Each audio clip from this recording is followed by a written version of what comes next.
Meus amigos, um grande abraço desde a Venezuela do Sul.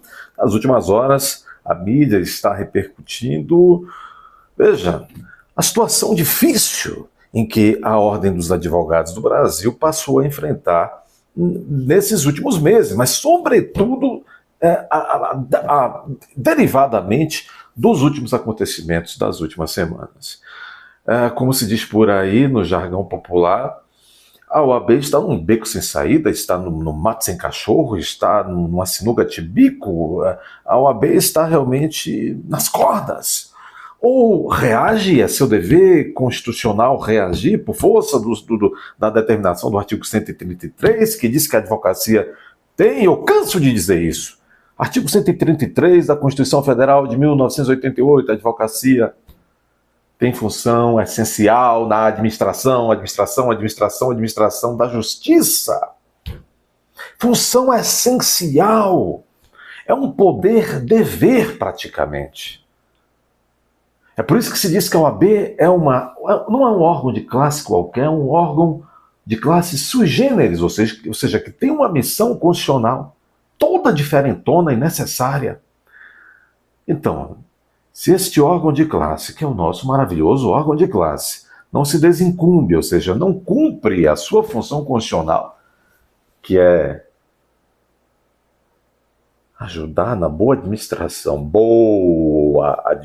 da justiça, esvazia-se a razão de ser da OAB, tanto internamente para seus membros, como também externamente para a sociedade. Não é interessante? A OAB, as prerrogativas dos advogados são garantidas por força de lei federal, o Estatuto da Ordem.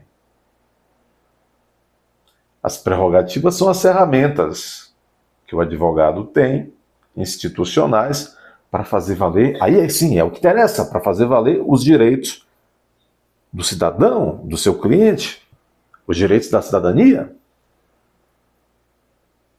Então, quando se pensou a instituição de uma Ordem dos Advogados do Brasil, foi para que essa instituição altiva fosse altiva, né? Fosse altiva, eu estou repetindo para quê? E que ela dialogasse, peticionasse, requeresse, exigisse de maneira altiva, institucionalmente altiva, de igual para igual, mas cada um, obviamente, no seu galho, com o Poder Judiciário, com o Ministério Público, com os 3 poderes da República, inclusive. Vejam, sabe quando você tem uma Ferrari e você não sabe manejá-la, ou desaprendeu, ou não é? Não tem as habilidades necessárias, não tem o interesse necessário, sabe-se lá por quê? É o que está acontecendo. A ferramenta institucional que a OAB tem na sua mão enquanto órgão de classe sui generis, ou seja, órgão de classe superpoderoso, essa ferramenta não está sendo usada, não se sabe por que não se quer usar, não se sabe usar, não se tem peito para usar, não se tem habilidade para usar, não acha que é necessário, uma coisa muito umbilical dos seus conselheiros, do seu presidente do Conselho Federal, não se sabe. O fato é o seguinte, nós temos um órgão de classe subutilizado institucionalmente. Mas agora, todo dia tem-se um aviltamento das garantias, das prerrogativas da advocacia. Todos os dias a cidadania também está sendo afrontada e ferida nos seus direitos básicos, nos seus direitos fundamentais. E o órgão de classe que tem esta verdadeira Ferrari na mão, que é a lei federal, que é o artigo constitucional, que dá todo este poder ao OAB, o órgão de classe não está sabendo dirigir a Ferrari que a Constituição lhe colocou na mão.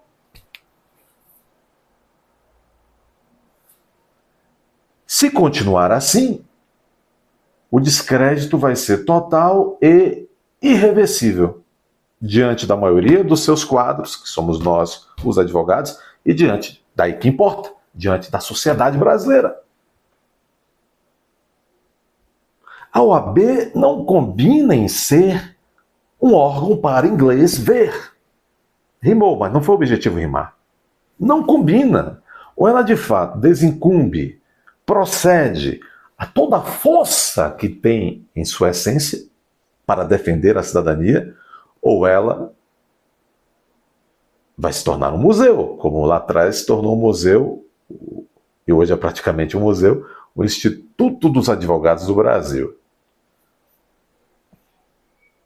Todos os dias, gente, o que aconteceu, por exemplo, nesse julgamento aí, que tornou réu essa primeira leva no dia 7, tá de brincadeira.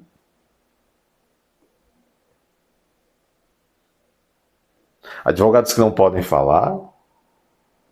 Gente, não, mas isso é o de menos, hein? No próprio artigo 5º da Constituição é garantido ampla defesa, devido processo legal contraditório. Será que o devido processo legal penal está sendo respeitado no Brasil nesse momento? São essas coisas que nós devemos raciocinar. Corre risco o órgão de classe de ser irreversivelmente desautorizado por esses tempos. Está aqui no Pleno.news. GOC. OAB pede que Moraes dê às defesas que estão atuando nessas acusações gravíssimas acesso total aos autos. Porque também o que se viu foi uma coisa horrorosa. As defesas dizendo, nós estamos aqui nessa leva que aceitaram a denúncia aí contra o Bolsonaro e contra outros 6, nessa primeira leva. Nós estamos aqui, mas nós não tivemos acesso, as defesas disseram, nós não tivemos acesso à totalidade dos autos para, de fato, fazer aqui a melhor defesa preliminar possível. Os juízes disseram que, então, ali, os ministros, não é necessário, aqui é só um juízo preliminar. Juízo preliminar é uma ova. Foi com base nesse juízo preliminar, onde a defesa não teve acesso à totalidade dos autos, que essas pessoas se tornaram réus, ficando agora numa condição processual muito grave. Quer dizer que o doutor Beto Simonetti, presidente do Conselho Federal da Ordem dos Advogados do Brasil, não vai lutar por isso, não vai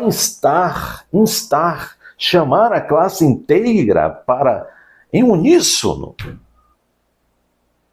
tal qual, mal comparando o Karl Marx lá do Manifesto Comunista, em 1848, né?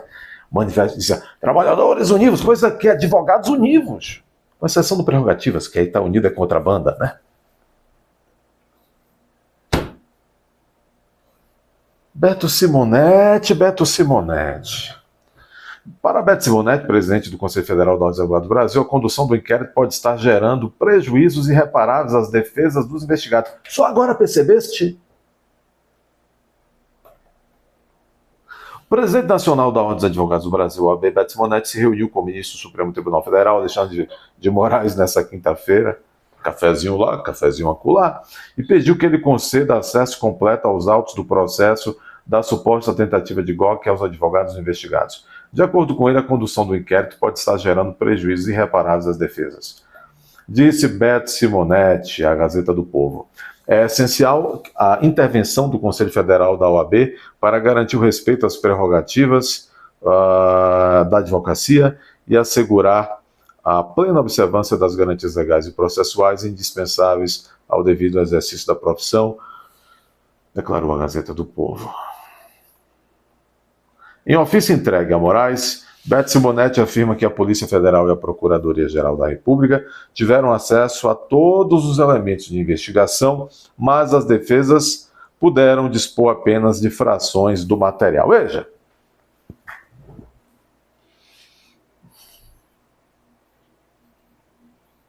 Há uma coisa chamada no processo penal constitucional, aquele que é feito realmente respeitando a Constituição. Uma coisa que se deve respeitar é o que chamamos no dia a dia forense e também doutrinário de paridade de armas. O que significa? Igualdade de chances. Igualdade processual entre as partes. A parte acusadora, o Ministério Público, a parte da defesa. Quando, como bem diz aqui, quando todos os outros órgãos de persecução penal têm acesso a tudo, e as defesas, a frações, a pedaços, vamos falar em paridade de armas? Está sendo respeitada a paridade, a igualdade de armas entre defesa e acusação? É claro que não. E por que espera tanto o seu Beto Simonetti? O Beto Simonetti não é mais tempo de encaminhar ofíciozinho para o doutor Moraes, não. Que provavelmente vai ser negado o seu ofíciozinho. Sabe o que é que tem que acontecer nesse momento no país? A OAB tem que tomar a frente das coisas. A OAB tem autorização constitucional para isso. A OAB tem envergadura institucional e moral para isso. A OAB terá amparo e apoio da população para isso. A OAB tem que conclamar, a OAB federal, todas as OAB estaduais, que são as seccionais, todos os quadros que somos nós temos que ser vanguarda, nós temos que estar à frente, na primeira trincheira de conectar a sociedade brasileira com esta urgência nacional que estamos vivendo. Qual urgência? O esfarelamento. Alguém está esfarelando a vida brasileira quando está, em primeiro momento, esfarelando a Constituição brasileira. As regras, segurança jurídica, respeito àquelas normas mais basilares e sagradas que estão lá na Constituição. É óbvio que a maioria de nossa classe, inclusive aqueles que estão nos órgãos de classe, não são coniventes com isso que está sendo feito no Brasil. É preciso que um líder, que um presidente, se procurou isso agora, aguenta. É preciso que saiba da sua responsabilidade, da estatura da responsabilidade que esses tempos exigem para um presidente de Conselho Federal da OAB. Se não aguenta, para que veio? Isso vale para os presidentes das OAB estaduais, para os presidentes das subseções também, que estão ali em determinadas cidades menores e tal. E para cada um de nós, a não ser aquele grupo que estão aí junto com o governo, estão até dentro dos Correios, ajudando a falir os Correios. Aí a gente sabe, né? Aí a gente sabe. São muito amigões da Janja, alguns deles sendo indicados e transformados em desembargadores e até em ministras de tribunais superiores, não é? Mas essa não é a realidade da maioria dos advogados. A realidade da maioria dos advogados é a realidade do chão de fábrica e do respeito à Constituição e da preocupação com a cidadania. Então, dito isso, não é o doutor Beto Simonetti, já passou o tempo. Já passou esse tempo, precluiu, como nós falamos. Esse tempo aí passou. Hoje está claro que não é o senhor. Vai tomar ali um baile do doutor Moraes. Não é ir ao gabinete tomar um cafezinho. Ele não vai acatar os seus pedidos. Tem que haver uma reação forte nesse país, capitaneada pela OAB. Mas aí precisamos de líderes fortes e que saibam da sua responsabilidade histórica. Da sua responsabilidade histórica. Bom,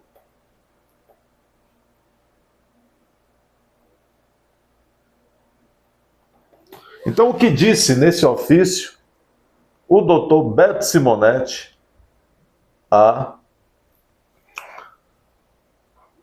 as crianças brincam lá fora sem saberem que nós estamos numa democratura, né? Sem saber que o destino do Brasil está sendo jogado agora. É bom ser inocente, não é? Muito bem. Em outras palavras, a defesa estaria impedida de visualizar todas as trocas de mensagens e os arquivos documentados. Eu vou repetir. O próprio presidente da OAB reconhece que as defesas nesse momento em relação a essas acusações de golpe estariam impedidas de visualizar todas as trocas de mensagens dos arquivos documentados, o que comprometeria sua capacidade de destacar trechos de interesse, inclusive de formular questionamentos a acusados e futuras testemunhas. O posicionamento do presidente da OAB ocorre após os advogados do ex-presidente Jair Bolsonaro. Olha, isso é interessante. Foi preciso, porque parece que o doutor Beto Simonetti, presidente da OAB Nacional, está cego, foi preciso que os advogados dos réus, dos prejudicados, peticionassem junto ao colo do doutor presidente da OAB Nacional, para só então ele dar uma acordada. O posicionamento do presidente da OAB Nacional ocorre após os advogados do ex-presidente Jair Bolsonaro, do general Walter Braga Neto, do coronel Marcelo Costa Câmara, pedirem ajuda à OAB, sob a justificativa de que Moraes estaria cometendo ilegalidades e violando prerrogativas da advocacia no inquérito. Os advogados postulantes se encontram de mãos atadas frente às diversas negativas de pleitos que são necessários ao exercício de sua profissão. A impossibilidade de contar amplamente com tais garantias implica no cerceamento da ampla defesa, ou seja, no impedimento da ampla defesa, que impede o contraditório efetivo e viola o devido processo legal, tornando a atuação advocatícia meramente, para inglês, meramente figurativa. E isto é muito importante. O acesso aos autos, neste caso, não é o mesmo que o acesso à prova. A verdade é que a quantidade de informações desorganizadas camufla as ausências enquanto impede a defesa. O que se reclama muito, os advogados estão reclamando, que um procedimento muito escuso da Polícia Federal e da Procuradoria-Geral da República nesses autos. Eles meteram lá milhares e milhares de documentos sem ordem, bagunçado, um negócio terrível. Essa é uma técnica vergonhosa. Este é um proceder vergonhoso para esses servidores ao público. Para esses servidores públicos que deviam estar ali para servir bem ao público e não para estratagemas. Bom, não sei se é lenda, mas nesse encontro o doutor Beto Simonetti também teria informado a Moraes sobre o que para ele seria um prazo exíguo para as análises dos documentos, visto que o ministro concedeu apenas 15 dias para as defesas contestarem as denúncias da Procuradoria-Geral da República. Meus amigos. Agora vocês acham que o doutor Beto Simonetti, e bonitinho de terno, com brilhantina no cabelo, ao gabinete do Moraes, muito provavelmente esperou ali e tomou um chá de cadeira de uma meia hora, porque a advocacia está sem moral, infelizmente, e por culpa de muita gente. Então, depois de levar aquele chazinho, quando o sujeito quer deixar o outro pouco à vontade para entrar em sua sala, né? Deixa lá tomando um chá de espera, na antessala o ar-condicionado frio feito diabo, né? E quando entra também a sala gelada, a cadeira do sujeito que é dono da sala um pouco mais alta, a do outro mais baixa, pois não, né? Então vocês acham que o Beto Simonetti chegar ali então, sofregou, diante do respiração ofegante, diante do Moraes, é brincadeira isso. Aí senta-se, cruza as perninhas, a moda do século XIX, diante de Moraes, aí fala, olha, os 15 dias é pouco, ministro. Acha que isso vai resolver? No momento em que nós estamos, que o sujeito é vítima, juiz, procurador, assistente de acusação, presidente da República, o sujeito é tudo. Acha que isso vai resolver alguma coisa? A sugestão eu já dei 5 minutos atrás nesse vídeo. Qual é a sugestão? Bom, dê seu like, inscreva-se. Confira a inscrição sempre, por favor. Não espere notificação, entre no canal pelo menos 3 vezes ao dia. Deixem comentários construtivos. Palavras ceias aqui, você será excluído do canal. Sem direito a recurso. Alexandrinamente falando. Além disso, considere inscrever-se como membro do canal. Aqui embaixo há uma aba, seja membro. Clica aí e você entenderá como é rápido fazer se tornar membro do canal. Um abraço, até a próxima.